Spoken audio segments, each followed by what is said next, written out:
Pre marriage coaching का concept मैं एक लंबे अरसे से कोशिश कर रहा हूँ कि हम इसके ऊपर काम कर सकें। आप लोगों को भी इस चीज़ को समझने करने की ज़रूरत है किसी न किसी एतबार से, क्योंकि पाकिस्तान में इसके ऊपर अवेयरनेस उतना ज़्यादा नहीं है। पाकिस्तान से बाहर इसको लेकर चीज़ों को बहुत ज़्यादा बेहतरी से देखा करा जा रहा है। हमें भी इस चीज़ को समझना चाहिए कि जिस रिश्ते में हम सब लोगों ने कहीं ना कहीं किसी एतबार से जाकर जुड़ना होता है, आप लोग अल्लाह आपके नेक नसीब करें, आमीन सुम्मा आमीन, तो आप लोग भी एक ज़ाहिर एक रिश्ते में जाकर जुड़ेंगे। तो वहाँ पर जिस किस्म के मसाइल आते हैं उनका आपको इल्म अगर पहले से हो तो वो आपके लिए ज़्यादा बेहतर होता है। और अगर इस एज ग्रुप के बच्चे इन चीज़ों को समझते हैं कि कितना ज़रूरी है हमें इस चीज़ को समझना कि आगे जाकर किस तरह मामलात हो सकते हैं, तो उससे क्या होता है कि आपके लिए फिर ऐसा नहीं होता कि कोई सदमा लगे जाकर, फिर जो होता है कि पहले से हम उसके लिए मेंटली प्रिपेयर होते हैं। मैं पोस्ट मैरिज कोचिंग के ऊपर तो काम करता रहता हूँ, ये जो शादी के बाद के मामलात होते हैं मैं उनको देखता करता रहता हूँ। ज़्यादातर इसका ताल्लुक आपके कम्युनिकेशन के साथ होता है, उसी एतबार से हम बात करते हैं। आज भी मैं वही आपसे बात करना चाह रहा हूँ। लेकिन सबसे पहले मैं आपसे जो एक सवाल करना चाहूँगा, आपने एक लफ्ज़ लिखना है अपने ही पेपर के ऊपर कि जब हम कहते हैं कपल्स जहन में आते हैं तो सबसे पहले तो आपके वालिद वालदा है ना, तो आप अपने वालिद वालदा का जो आपका सिलसिला है, क्या आप जब भी उनको एज अ कपल सोचते हैं तो कौन सा एक लफ्ज़ है जो फ़ौरन आपके जहन में आता है, वो आप ज़रा सफ़े पे लिखिएगा। जब एज अ कपल आप अपने वालिदैन का सोचते हैं तो कौन सा ऐसा लफ्ज़ है जो आपके जहन में आता है, सबसे पहले वो लिखिएगा प्लीज़, ज़रा लिखिएगा प्लीज़, जल्दी से, बस एक लफ्ज़ लिखना है, ज़्यादा लंबा चौड़ा लिखना है। अच्छा, ये जो आपने लफ्ज़ लिखा है, आपको लगता है कि ये जो लफ्ज़ आपने लिखा है वाकई यही है या आपको लिखना ये पड़ रहा है? बाज़ वक़्त होता है ना कि हम भरम रखने के लिए लफ्ज़ वो लिख लेते हैं जो होता वहाँ नहीं है। जिस तरह मुझे याद है, मैं एक जगह ट्रेनिंग कराने के लिए गया तो वहाँ पर 500 के करीब कपल था, तो वहाँ पर मैंने उनसे कहा कि बीवी राहत होती है तो आपको राहत लेनी चाहिए। तो एक साहब खड़े हो गए, डॉक्टर साहब, वो फरमाते हैं कि सरकार मेरी तो बीवी का नाम भी राहत है लेकिन राहत कोई नहीं है। तो उसका तो नाम ही राहत है लेकिन राहत कोई नहीं है। तो मैंने उनसे कर्ज किया कि राहत देखकर राहत ली जाती है, यानी आप जब किसी को इंश्योर करते हैं पीस तो फिर ही वो आपके हिस्से में पीस आता है। आप लोग हमेशा इस बात को जहन में रखिएगा, जितने भी यहाँ बच्चे बैठे हुए हैं, कि अगर आपको अभी से अपने फाइनेंसेस संभालने आते हैं, जो पॉकेट मनी आपको मिलती है, अगर आपको अभी से वो संभालनी आती है तो जब आप उस रिश्ते में जुड़ेंगे तो फाइनेंस को लेकर आपके झगड़े कम होंगे, चूँकि ज़्यादातर मामलात जो हैं वो फाइनेंस को लेकर ही होते हैं। और जब मैंने फाइनेंस का नाम लिया तो आप एक लम्हे को सिर्फ अपने घरों को ही सोच लें, तो आपके घरों में भी जब कभी वालिद साहब और वालदा साहबा के दरमियान को मसला आता होगा, उसमें ज़्यादातर वजह क्या होती होगी? वो यही कि मुझसे खर्चा पूरा हो नहीं रहा, तुम्हें समझ आ नहीं रही, तुम ये कम कर लेती, तुमने इसको ज़्यादा करा दिया, उसको करा दिया। इसका मतलब सबसे इम्पॉर्टेंट स्किल जो है वो फाइनेंस मैनेजमेंट की है कि फाइनेंशियल मैनेजमेंट आपको आनी चाहिए।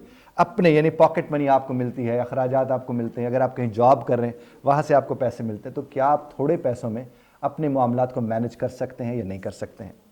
दूसरी बात आपने जो ख़ास तौर पर देखनी है, मैं अक्सर ये लोगों से कहता हूँ कि जवाब देने में सिर्फ 30 to 60 सेकंड्स का वक्फा ले लें, किसी भी चीज़ का जवाब देना, ये अभी वक्त है।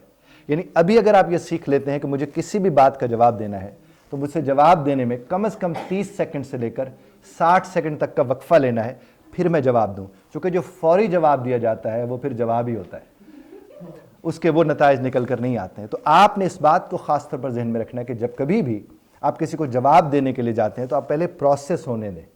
आप लोगों को जो जिस फील्ड से आप लोग ताल्लुक़ रखते हैं उसमें देखें, आपके जो इलाज करते हैं वो टाइम टेकिंग होता है आप लोगों का। वो कहते हैं इतना टाइम लगेगा इसको जुड़ने में, इतना टाइम लगेगा इसको ठीक होने में, तो रिश्ता तो उससे कहीं ज़्यादा नाजुक होता है। तो आपको अपने रिश्ते में सिर्फ वो अभी से आप देखेंगे, यानी अपने सिबलिंग्स, बहन भाइयों के साथ, वालिद साहब के साथ, वालदा साहबा के साथ, अपने जो आपके दोस्त सहबाब हैं उनके साथ, आप जवाब देने में 30 से 60 सेकंड का अगर आप वक्फा कर लेते हैं तो उससे सबसे बड़ा फ़ायदा आपको ये होता है कि आपको टाइम मिल जाता है, फिर आप रिएक्ट नहीं करते, फिर आप रिस्पॉन्ड करते हैं। और जिसको रिस्पॉन्ड करना आता है, रिलेशन सिर्फ उसी का ठीक होता है। It's all about relationship management. आप लोगों को जो चीज़ें आज समझ आ रही होंगी या नहीं आ रही होंगी, एक वक्त होता है पहले में पता नहीं लगता और फिर लग पता जाता है, सबके लिए मसाइल पैदा होना शुरू हो जाते हैं। तो what you need to do my dear fellows, आपको इस बात को समझना है कि आपने अपनी ज़िंदगी में रिलेशनशिप को इतनी इंपॉर्टेंस इसलिए देनी है कि उससे आप ठीक होंगे। और आप तीसरी बात यह है कि आपने अपना पीस, अपना अमन कभी किसी के हाथ में नहीं रखना। किसी भी रिश्ते के हाथ में आपका अमन नहीं होना चाहिए। چونکہ اگر آپ کا امن کسی رشتے کے ہاتھ میں ہوگا تو وہ کیوں آپ کو امن دے گا؟ آپ تو بے امنی میں رہیں گے. تو آپ کو کیا کرنا ہے کہ آپ نے ذہن بنا لیں کہ دنیا کی کوئی طاقت مجھے ہرٹ نہیں کر سکتی, اور یقین مانیے کوئی کسی کو ہرٹ نہیں کر سکتا. آپ تبھی ہرٹ ہوتے ہیں جب آپ کسی کو اجازت دے دیتے ہیں کہ وہ تمہیں ہرٹ کر سکتا ہے. اور اس سے آخری بات, ہم جس معاشرے میں رہتے ہیں وہ ایکسٹینڈڈ فیملیز ہیں. بہت کم ہوتا ہے کہ ہم شادی کریں اور علیحدہ ہمیں گھر مل جائے اور ہم باہر رہنا شروع کر دیں شوہر کے ساتھ. بہت کم ہوتا ہے. زیادہ تر کیا ہوتا ہے, وہ ایکسٹینڈڈ فیملیز ہوتی ہیں, جوائنٹ فیملیز ہوتی ہیں, ان کے ساتھ آپ کو رہنا ہوتا ہے, ان کے ساتھ معاملات کو دیکھنا کرنا ہوتا ہے. اور یہ بھی دیکھنے کو ملتا ہے کہ وہ والی ساس جس کی اپنی بیٹی 11 بجے اٹھتی ہے, وہ بہو سے یہ توقع رکھتی ہے کہ فجر کے بعد وہ اسے چائے پیش کرے. اور آپ نے اس کا کیا کرنا, اس کا طریقہ آپ نے کیا کرنا ہے, اگر آپ کے گھر میں بھابھی آئی ہوئی ہے تو کم از کم آپ اس کا خیال رکھ کے اس بات کا خیال رکھ سکتے ہیں. اگر آپ اپنے گھر میں بھابھی کو تنگ کر رہے ہوں گے تو یقیناً پھر آپ بھی جب کہیں بھابھی بنیں گے تو آپ بھی توقع کچھ ایسی رکھیے گا کہ پھر آپ کے ساتھ بھی تعلقات اس نوعیت کے نہیں ہوں گے, بلکہ وہ سب ہوگا. اور جہاں تک 11 بجے اٹھنے کا تعلق ہے, نہ بیٹی کو 11 بجے اٹھنا چاہیے, نہ بہو کو 11 بجے اٹھنا چاہیے, نہ کسی مرد کو 11 بجے اٹھنا چاہیے. اور میرا یہ ماننا ہے کہ جو سورج سے پہلے اٹھتے ہیں سورج ان کے لیے اٹھتا ہے, اور جو سورج کے بعد اٹھتے ہیں تو پھر ان کے تو اٹھنے نہ اٹھنے کا کوئی فائدہ کسی اعتبار سے نہیں ہوتا ہے. اور آخری بات اب اپنے ساتھ والے کی طرف منہ کر کے کہیے گا, اور اس کے بعد میں اس معاملے سے اجازت چاہوں گا, پھر آپ سے ایک اور بات کرنی ہے مجھے.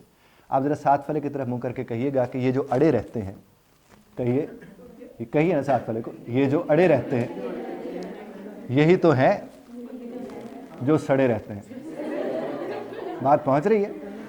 تو آپ نے یہ بات اپنے ذہن میں رکھنی ہے کہ آپ جب کہیں اڑ جاتے ہو, آپ کا تھاٹ کہیں سٹک ہو جاتا ہے, آپ کا تھاٹ جب بھی سٹک ہوتا ہے اس کا صرف ایک ہی نتیجہ نکلتا ہے کہ آپ سڑ جاتے ہیں. اور سڑے ہوئے کا سب سے پہلے پتہ کہاں سے چلتا ہے؟ اس کے منہ سے, اس کے چہرے سے. سڑے ہوئے کا چہرہ سڑا ہوا ہوتا ہے. مل کے کہیے کہ اے رب کائنات, آپ نے ہمیں منہ عطا فرمایا اور ہم اکثر اس کا بوتھا بنا لیتے ہیں. تو اس سے کیا ہوا کہ رب نے چہرہ عطا فرمایا ہے, بوتھا ہم بناتے ہیں. اور جب کبھی بھی آپ کا منہ خراب ہوتا ہے تو بنیادی طور پر آپ کا منہ خراب ہوتا ہے. آپ نے کبھی دیکھا ہوگا جب اس نے کہا میرا موڈ خراب ہو گیا, یہی بات ہے, یہی بات ہے. ہاں میں وہی بات لگ جاتی ہے دل میں. جی جی, میں یہ کہتا ہوں کہ کبھی بھی اپنے امن کو, اپنی خوشی کو کسی کے ہاں مت رکھیں. آپ جب اپنی خوشی کو کسی کے ہاں رکھ دیں گے تو آپ کی خوشی کا کوئی خیال نہیں رکھے گا. یہ آپ نے اپنے آپ کو طاقت دینی ہے کہ آپ کے ارد گرد جتنا کچھ برا ہو رہا ہو آپ اس سے اس طرح متاثر نہ ہو کہ آپ بھی برے ہو جائیں. اب دیکھیے, آپ کو لگا کسی نے بری بات کی ہے تو آپ نے برا منہ بنا کے اس کا ساتھ ہی دینا ہے, کیونکہ اس نے تو بات بری کی اور ہم نے آگے سے منہ اپنا برا بنا لیا. تو آپ نے کوشش کرنی ہے کہ اپنے منہ کو منہ رہنے دینا ہے, اسے بوتھا نہیں بننے دینا. اور آپ ایک دفعہ ساتھ والے کی طرف منہ کر کے ویسے کہہ دیجئے کہ منہ پلیز, منہ پلیز. ہاں کہیے منہ پلیز ساتھ والے کی طرف منہ کر کے. اب آپ کو کہیں بھی کوئی بوتھا نظر آئے تو آپ نے قریب جا کے اسے کہنا ہے منہ پلیز, اور جلدی سے ہٹ جانا ہے.